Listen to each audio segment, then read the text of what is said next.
Hi, ಎಲ್ಲ ಹೇಗಿದ್ದೀರಿ? ಚೆನ್ನಾಗಿದ್ದೀರಿ ಅಂತ ಭಾವಿಸ್ತಾ ಇವತ್ತಿನ ವಿಡಿಯೋ ಶುರು ಮಾಡೋಣ. ಇವತ್ತೊಂದು ಟೇಸ್ಟಿಯಾಗಿ ಈಸಿಯಾಗಿ ಎಗ್ ವಿಂದಾಲ್ ಗ್ರೇವಿ ತೋರಿಸ್ತೀನಿ. ಮೊಟ್ಟೆನೆಲ್ಲ ಬೇಯಿಸ್ಕೊಂಡು ಸಿಪ್ಪೆ ಎಲ್ಲ ಸುಲಿದು ಈ ಥರ ಕಟ್ ಮಾಡಿ ಇಟ್ಕೊಂಡ್ಬಿಡಿ. ಮತ್ತು ಇದನ್ನು ಮಾಡೋಕ್ಕೆ ಏನೇನು ಸಾಮಗ್ರಿಗಳು ಬೇಕು ಅಂತ ನೋಡ್ಕೊಳ್ಳಿ. ಕಮ್ಮಿ ಸಮಯದಲ್ಲಿ ಕಮ್ಮಿ ಇಂಗ್ರೀಡಿಯೆಂಟ್ಸು ಯೂಸ್ ಮಾಡಿ ಮಾಡೋವಂಥದ್ದು ಇದು.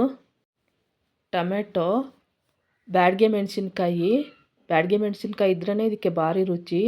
ಬೆಳ್ಳುಳ್ಳಿ, ಜೀರಿಗೆ ಇದಿಷ್ಟು ಬೇಕಾಗುತ್ತೆ. ನಂತರ ಇದನ್ನು ಜಾರಿಗೆ ಹಾಕ್ಕೊಂಡು ನೈಸಾಗಿ ಮಿಕ್ಸಿ ಮಾಡ್ಕೊಳ್ಬೇಕು. ಟೊಮೆಟೊ ಎಲ್ಲ ಹಾಕ್ಕೊಳ್ಳೋಣ. ಈ ರೀತಿ ಮಸಾಲ ತಯಾರಿ ಮಾಡ್ಕೋಬೇಕು. ತುಂಬ ನುಣ್ಣಗಿರಬೇಕು ಮಸಾಲ. ನೆಕ್ಸ್ಟ್ ಒಂದು ಕಡಾಯಿ ಇಟ್ಕೊಳ್ಳಿ, ಅದಕ್ಕೆ ಸ್ವಲ್ಪ ಎಣ್ಣೆ ಹಾಕ್ಕೊಳ್ಳಿ.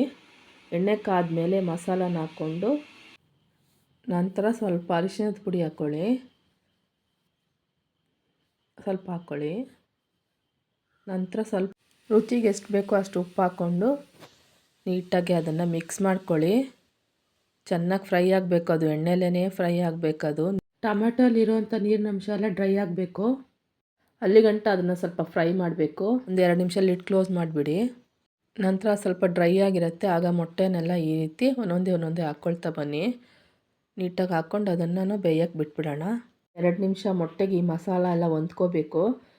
ನೋಡಿ, ಈ ರೀತಿ ಅದು ಡ್ರೈ ಆಗಬೇಕು. ಈ ರೀತಿ ಹೇಗೆ ಕೆಂಪು ಬಣ್ಣ ತಿರುಗಿದೆ ನೋಡಿ, ಆ ಬ್ಯಾಡಗೆ ಮೆಣಸಿನ್ಕಾಯಿ ಕಲರು ನೋಡೋದಕ್ಕೆ ಎಷ್ಟು ಚೆಂದ ಕಲರು. ಈಗ ಎಗ್ ವಿಂದಾಲ್ ಗ್ರೇವಿ ರೆಡಿಯಾಗಿದೆ. ಒಂದು ಸಾರಿ ಈ ರೀತಿ ಮಾಡಿ ನೋಡಿ, ಮತ್ತೆ ಮಾಡ್ಕೋತೀರಿ, ಅಷ್ಟು ರುಚಿ ಇರುತ್ತೆ ಇದು. ನಿಮಗೆಲ್ಲ ಈ ವಿಡಿಯೋ ಇಷ್ಟ ಆಗಿದೆ ಲೈಕ್ ಮಾಡಿ, ಸಬ್ಸ್ಕ್ರೈಬ್ ಮಾಡಿ.